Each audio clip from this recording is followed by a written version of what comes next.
नमस्कार, मैं पत्रकार राजकुमार भारतीय। आज मैं हिमाचल में मौजूद हूँ और हिमाचल की बात करें तो यहाँ मेरे जो है काफ़ी मरीज हैं। तो आज हम हिमाचल की इन हरी भरी वादियों में बैठे हुए हैं। तो संजीव भाई बताएं हमारे दर्शकों को, बेटे की तबीयत कैसी रहती थी, कितना शुगर होता था? लगभग 2021 से मेरा बेटा बीमार हुआ। उससे पहले कभी उसको कोई दिक्कत नहीं हुई। खाली एक पेट दर्द होने से हम उसको हॉस्पिटल 32 चंडीगढ़ में लेके गए। तो वहाँ पे जब उसका चेकअप और टेस्ट वगैरह हुआ तो उसका डॉक्टर ने बताया कि इसका पैंक्रियाज बिल्कुल ख़त्म हो गया है और अब आपको इसके लिए इंसुलिन जीवन भर लगाने पड़ेगी, क्योंकि उसका जब 3 महीने का टेस्ट हुआ तो वो 15.3 मापा गया। HbA1c 15.3 था, जिससे उन्होंने 4 टाइम इंसुलिन लगाने के लिए कहा गया। इंसुलिन लगाना और साथ में क्रेयोन की दवाई, इतना खर्च उठाना मेरे लिए भी पॉसिबल नहीं था। लगभग 20 से 25 हज़ार की दवाई महीने की डॉक्टर द्वारा बताई गई कि हर महीने आपको लेने पड़ेगी, जो कि हमारे को रेगुलर लेने के लिए कहा गया कि रेगुलर लेने पड़ेगी। बेटे की बात थी तो हमारे को खर्च करना ही पड़ रहा था।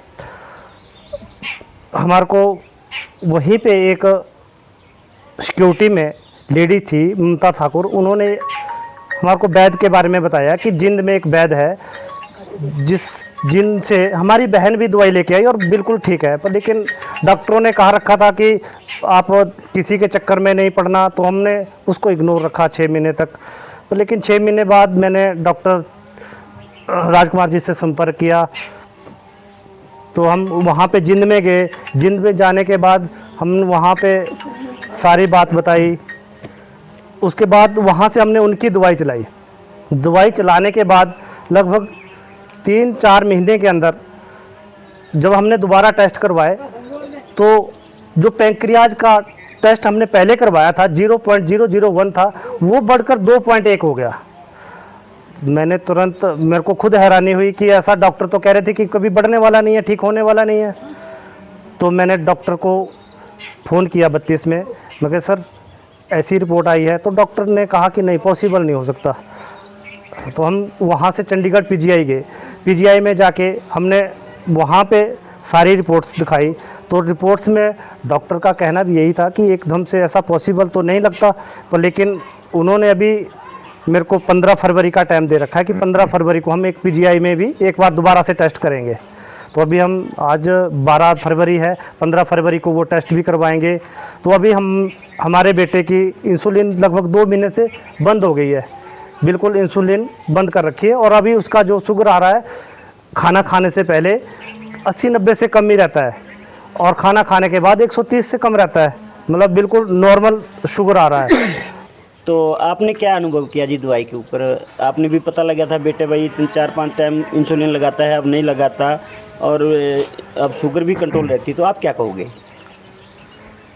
देखो जी, संजीव भाई से बात होती थी, इनका बेटा बहुत बीमार था, तो यही बताते थे कि इंसुलिन जो है लाइफ टाइम के लिए लग चुकी है, डॉक्टर का जो कहना था। तो इन्होंने वैद्य जी का पता किया, वैद्य से एक दवाई मंगवाई। तो जब दवाई का सेवन किया तो उससे जो है अब इंसुलिन भी बंद है और बच्चा भी तंदुरुस्त है। तो हम यही कहना चाहते हैं कि जिसको भाई को भी या बहनों को या माताओं को शुगर है, दवाई मंगवाएं जी और खाएं और अपना जीवन सफल बनाएं। हाँ जी, रहता है। तो दवाई खाने से वो अब तंदुरुस्त है, तो हमें तो यही खुशी है। हमारे लिए तो आप ही भगवान हैं। नहीं, भगवान तो भगवान होते हैं जी। बस जी, आपको यही खुशी है भी हमारे लिए आप ही भगवान है जो हमारे बच्चे की जान पे। जो ये कहते हैं ना कि शुगर कभी ख़त्म नहीं होता। अब जो है हैप्पी के पापा भी खुश हैं, हैप्पी भी हैप्पी है और हैप्पी की दादा दादी भी हैप्पी हैं, तो बहुत खुश हैं वो। तो मैं कहता हूँ भाई सभी खुश रहें और अपना अनुभव भी वीडियो पे ज़रूर शेयर करें। नमस्कार।